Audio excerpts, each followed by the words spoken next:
Hi, I'm Ryan Bridges, a deputy editor at Stratfor, and with me today is Seth Kessler. He is a Ph.D. candidate in sport management at the University of Texas at Austin. So, Seth, we wanted to do something a little bit different today.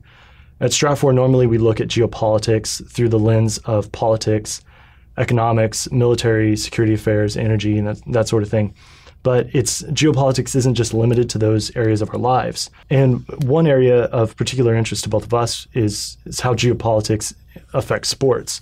And sort of the pinnacle of sports would be the Olympics. Something that's been in the news lately is the 2022 Winter Olympics, the site selection. Can you tell us a little bit about that? What I don't think most people realize is that the International Olympic Committee, or the IOC, is best looked at as an international NGO. It claims to be an apolitical organization, but as you look throughout history, it's been involved in politics directly or indirectly for a long time. And a lot of people, scholars, look at the Olympics as a legitimizer. Countries on the rise often use it to try to show their up and coming and their regional power and whatnot. We've seen the Olympics have historical significance, like the 1936 Berlin Olympics. A lot of people call those the Nazi Olympics, and it was when the IOC actually had to deal with Hitler. We've seen the 1948 Olympics, right after World War II. And then, as recently as 2008, where Beijing came out. And a lot of people look at it as Beijing's coming out party, the reemergence of them on the international scene. And so when it comes to the 2022 games, that's the one that's really been in the news lately. Right. A number of countries have pulled out of the bidding process. Can you update us on what's going on there? Sure. So most recently, Oslo, Norway has pulled out of the Olympics. But before that, we've seen Kiev and Poland and Germany all pull out. And a lot of them are pulling out for a variety of reasons.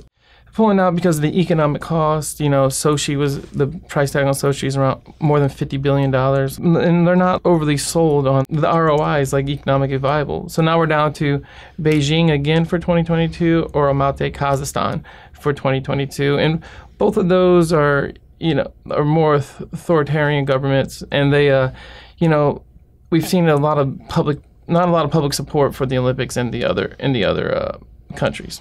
And 2022 is a long way away. The IOC will select the host in the summer of 2015, but that's still a long time, and a lot can happen. We've seen just in Ukraine, a lot happen just in the course of probably 2 years. So what are some of the things that the IOC has to factor in when they're looking at who can host? Right. Games? So when the IOC is making their decisions, they have a variety of things they look at, right? But regional stability is definitely one. They don't want to put it anywhere to where they think there's going to be a coup or any kind of overturn of the government, right? So in Kazakhstan, it's definitely more unstable than Beijing at this point, right? And this really hurts the IOC's bargaining power. In 2008, when they were in Beijing, they made demands on human rights. They made demands on pollution and environmental concerns, and that's not going to be as much now. And you can see to where the less time when there's less bidders, the IOC has to make more concessions, and their ideas of Olympianism and their ideas of one worldness can be kind of muted when they don't have the bargaining power. Well, even with Kazakhstan, they were the first country to join Russia's customs union, right? And is that going to influence the decision at all?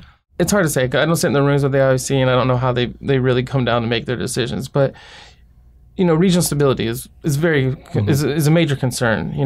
We've seen the security budgets bump up in a lot of the Olympics since 9/11. We see a lot of concerns about terrorism, especially after Munich. I would think that they would prefer Beijing over Kazakhstan because they've been there before, and they have probably more control over the security measures. Right. And one of the things that you mentioned was the price tag in Sochi was so high. And a lot of the countries that we saw pull out were in Europe, and Europe's kind of got its own, economic crisis going on. How is that influencing countries' decisions about whether or not to even keep their bid in for the Olympics? So cities and countries are more and more not accepting the idea that these one-time mega events are economically viable. They're seeing more and more that you have stadiums that are left over. You have most of the jobs created are temporary. Only 10% of the jobs that are actually created from a one-time mega event are stay. So there's a lot of countries, especially countries with low unemployment, have a hard time justifying why they would continue to do this, right? And also they have to be concerned that when you spend money in one place, you can't spend it in another place, and so there.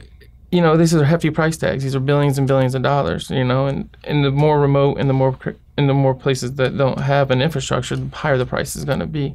And so a lot of countries have been turned off by these. Mm-hmm. And the academic literature has shown time and time again that these one-time mega events like the Olympics are a loss in terms of economic terms, are a loss for these countries. Right. Well, and one of the things that came out from when Oslo pulled out was that the IOC was making some pretty absurd demands. Right.